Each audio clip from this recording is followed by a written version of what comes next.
ওই ছাগল রাইনিয়া আবহাওয়া কর্মকর্তা করছে। অতএব এই বাংলাদেশের ঘটনাটা ঘটছে ওই রকম, এই বুশরা হয়েছে সেই ছাগলের মতো অবস্থা। আজকে ব্যর্থ হওয়ার কারণে তার পিতা আতিক সাহেব একেবারে সাংবাদিকদের বলছে আমার কোনো দায় দায়িত্ব নাই, সে সিটি কর্পোরেশন কর্মকর্তা না, আমরা কোনো বেতন দিই না। অর্থাৎ এই হিট অফিসার যে ব্যর্থ এবং কথাবার্তা বলেছে আবল তাবল। হিট ঘোষণা করার পর থেকে, বাংলাদেশে গরম পড়ার পর থেকে আমি বাসায় থাকি বেশি, আমি টকশো দেখি। টকশোতে আজ পর্যন্ত এমন এক ব্যক্তি পাই নাই যারা নিরপেক্ষ বলেন। প্রত্যেকে বলেছে যে এই বাংলাদেশে জলবায়ু পরিবর্তনের ক্ষেত্রে ভারতের একটা সমস্যা আমাদেরকে সৃষ্টি করেছে, যেটা নদী। আজকে নদীগুলো মরে গেছে, প্রত্যেকটা লোক বলেছে, যেটা আওয়ামী ঘরনারও সেও বলতে বাধ্য হয়েছে। অথচ এইখানে এসে মুজিবুল ভাইরা অন্য কথা বলতে চায়। ভারত এই হিটের জন্য বেশি দায়ী। এরপর আমি এই শুক্রবার সোবহানবাগ মসজিদে নামাজ পড়তেছিলাম, এখানের যে ইমাম সাহেব সে বয়ান করতেছিল, ঢাকা শহরে উনি সবচেয়ে ভালো বয়ান করে। তখন বলতেছিল যে আজকে যে ক্ষমতাসীন দল বা ক্ষমতায় যারা আছে তারা পাপ করতে করতে জমিন এবং আসমান পাপে ভরে গেছে, এই জন্য পবিত্র বৃষ্টি এখন আর পড়তে চায় না, এই জন্য খাস দিলে তওবা করতে হবে। এটা বয়ান করেছে, আমি মিথ্যা কথা বলি না, আপনারা জানতে পারেন। এখানে তো বহুত আওয়ামী লীগের নেতারাও ছিল, কেউ প্রতিবাদ করেন। এবং উনি বলছে যদি কেউ প্রতিবাদ করতে চান, এবং ব্যাখ্যা দিচ্ছে যে কেন, যে ঘুষ ভরে গেছে, দুর্নীতি ভরে গেছে, ব্যাংক লুট ভরে গেছে, এগুলো সব ব্যাখ্যা দিচ্ছে যেটা এই আওয়ামী লীগ এই দুর্নীতিগুলো করতেছে। এটা হলো ইসলামের দৃষ্টিতে উনি বলেছে। বৈজ্ঞানিক দৃষ্টিতে আপনি দেখেন যে আজকে নদীগুলো, আজকে যদি আমাদের যে এই ফারাক্কা বাঁধ বলেন, তিস্তা বলেন, অন্য অন্য নদীর আমাদের যদি পানির হিস্সাগুলো আমরা পাইতাম, এই পানিতে আজকে পলি পড়তো না, পানিতে প্রবাহমান থাকতো। এই এমনকি ঢাকা শহর খালগুলো তো পানি এসে সেই খালগুলো প্রবাহমান থাকতো। যখন থাকে নাই, আস্তে পলি পড়েছে, দেখা গেছে ভরে গেছে, দুর্গন্ধ হয়ে গেছে, সেগুলো দখল করে বাড়িঘর করেছে, এটা করছে ওটা করছে, কাটলেও সেটা আবার ভরে যায়। এর একমাত্র আমাদের সবচেয়ে ক্ষতিগ্রস্ত করেছে এই ভারত। এর পরবর্তীতে আমাদের গাছ কাটা আছে, আমাদের এই বিল্ডিং গুলো আছে, বিল্ডিং এর জন্য আমাদের জায়গা ছাড়তেছে না, এটা রাজুক দায়ী আছে, সিটি কর্পোরেশন দায়ী আছে, মেইনলি প্রশাসনিক কার্যক্রমে। তারাও কি আজকে একদিনে এটা হয় না, জলবায়ু পরিবর্তন আমরা আজকে 30 বছর আগে থাকতে শুনতেছি, হঠাৎ করে মনে করেন তো হয়নি, প্রায় 10-15 বছরে আস্তে আস্তে বেড়ে গেছে। এটা কেউ পাত্তা দেয়নি। আজকে যে বিল্ডিং গুলো করার কথা, সেইগুলো বিল্ডিং গুলো ছেড়ে করে না, যে যত পারছে বেশি বেশি জায়গা নিচ্ছে। আপনার মনে করেন গাছপালা কেটে ফেলছে, আপনার সেই মনে করেন যেগুলো জমি ছিল জমিতে ঘর উঠিয়ে ফেলছে। এই জন্যই তো আজকে এই ঘটনাগুলো ঘটতেছে। আমি আজকে কেন বলছি যে এই আওয়ামী লীগ মিথ্যাচারে এত পটু, এবং এই জন্য বিরল। আমি সেদিন বলেছিলাম যে হাসান মাহমুদ বলে যে প্রধানমন্ত্রী বিরল, আরে প্রধানমন্ত্রী বিরল না, এই আওয়ামী লীগ দলটাই বিরল। কারণ প্রত্যেকে এরকম মিথ্যাচার করে।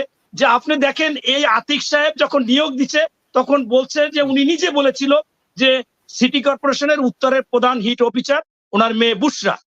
এখন উনি 2 দিন আগে বলছে যে বুশরা এই সিটি কর্পোরেশনের কেউ না, তাকে আমরা 1 টাকাও বেতন দিই না, সে আমেরিকার যুক্তরাষ্ট্রের একটা এনজিও, সেই এনজিওটার নাম কি, আরসেট রক ফেলার ফাউন্ডেশন, আরসেট রক ফেলার ফাউন্ডেশন, এই ফাউন্ডেশন থেকে নিয়োগ দিছে। কিন্তু নিয়োগ দিচ্ছে ওনার পদমর্যাদা কি, ওনার পদমর্যাদা হচ্ছে সিটি কর্পোরেশনের চিফ হিট অফিসার। টাকাটা খয়রাত দিক ওই দেশ দা বা জাকাত দিক অথবা দান করুক অনুদান করুক, টাকাটা তো আসতেছে বাংলাদেশ সরকারের নামে, এবং সরকার সেই টাকাটা নিয়ে সিটি কর্পোরেশনে সেই খাতে আসতেছে, সেইখান থেকে দিচ্ছে। আফটার অল এটাকে এড়ানো যায় না। কিন্তু আজকে মানুষকে বুঝানোর জন্য, অর্থাৎ এই হিট অফিসার যে ব্যর্থ এবং কথাবার্তা বলেছে আবল তাবল। আপনার আমার একটা ছোট্ট গল্প বলি। এক রাজা শিকারে যাবে, তাড়াতাড়ি করে আবহাওয়া অধিদপ্তরের প্রধান কর্মকর্তাকে ডেকেছে যে আজকে দেখো তো বৃষ্টি আসছে কিনা, আমি শিকারে যাব। বলছে না মহারাজ, কোনো বৃষ্টি নাই, আপনি যেতে পারেন। যখন জঙ্গলে ঢুকবে ওখানেই এক জেলে বলে মহারাজ সালাম দিয়ে কই যান, যে আমি শিকারে যাচ্ছি। তো শিকারে যাবেন, এখনই তো বৃষ্টি নামবে।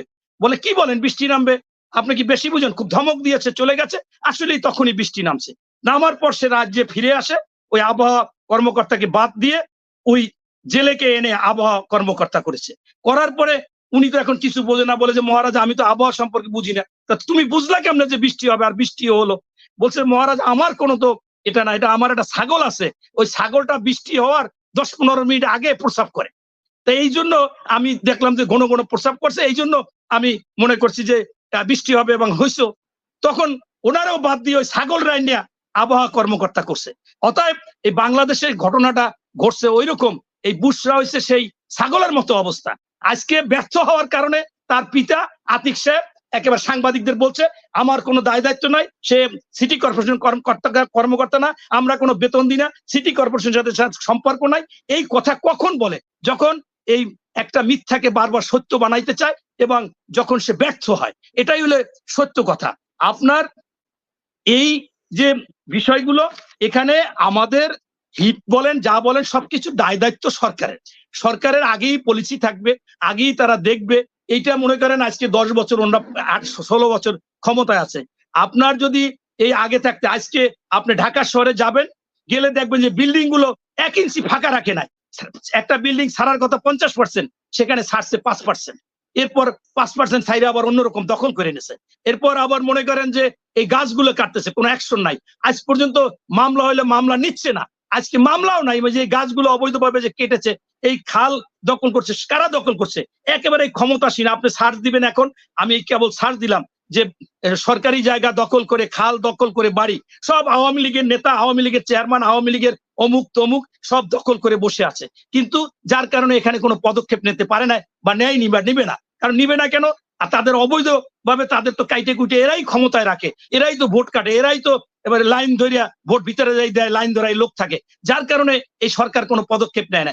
আপনি যে যেটাই যা বলুক, এটা একেবারে অপ্রিয় সত্য কথা যে কোনো সমস্যা হলে সেই সমস্যার সকল দায় দায়িত্ব ওই সরকারের। এবং সেই সরকার এই ধরনের হিটের ব্যাপারে তাদের পরিকল্পনা থাকা উচিত ছিল আরো আগে থাইকা, কমপক্ষে 10 বছর আগে থেকে যদি কাজ করতো, তা সেখানে আমরা অনেকটা সুফল পাইতাম। আপনারা দেখেন যে সেই সুন্দরবনের পাশে সেইখানে যে আপনার সে কয়লা বিদ্যুৎ করলো, সেই কয়লা বিদ্যুতে বাংলাদেশে এমন কোন বুদ্ধিজীবী নাই, এমন কোন যারা জ্বালানি খাতে সকলে, আনু মোহাম্মদ বলেন, অন্যান্য যারা আছে সবাই আন্দোলন করলো যে ভারতে তারা এখানে সুন্দরবনের পাশে করেনি, তারা এটা বাদ দিছে, আমাদের এটা বাদ দেন। বাদ দিল না। সেখানেও কিন্তু একটা প্রভাব পরে, যে সুন্দরবন সেখানে ক্ষতিগ্রস্ত হয়েছে, সেখানে পাতা ঝরে যাচ্ছে। আমার বাড়ি একেবারে সুন্দরবনে, আমার থানার মধ্যে সুন্দরবন, মোড়লগঞ্জ বাগেরহাটের মধ্যে। এখন সেইগুলো কিন্তু তারা করে নাই কেন? ওই ভারতকে খুশি করার জন্য। আমার ভাই কয়েকটা কথা বলেছে, ফখরুল ভাই, যে উনি বলেছে যে আপনি এইটা একটু আমি একটু উত্তর দিয়ে আমি শেষ করি। সেটা হয়েছে যে উনি বলছে যে আপনার নজিবুল ভাই বলছে যে একটা প্রমাণ দিতে পারেন যে ভোট কাটছে।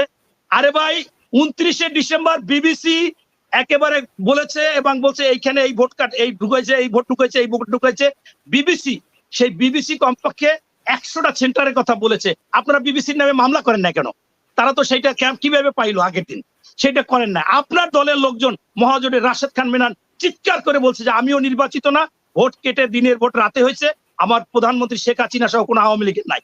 আওয়ামী লীগের মাহবুব সাহেব মন্ত্রী ছিল এই বরগুনার, তিনি বলেছে চিৎকার করে যে ভোট কেটেছি। এরপর মনে করেন আওয়ামী লীগের সেক্রেটারি কুষ্টিয়ার, তিনি বলেছেন।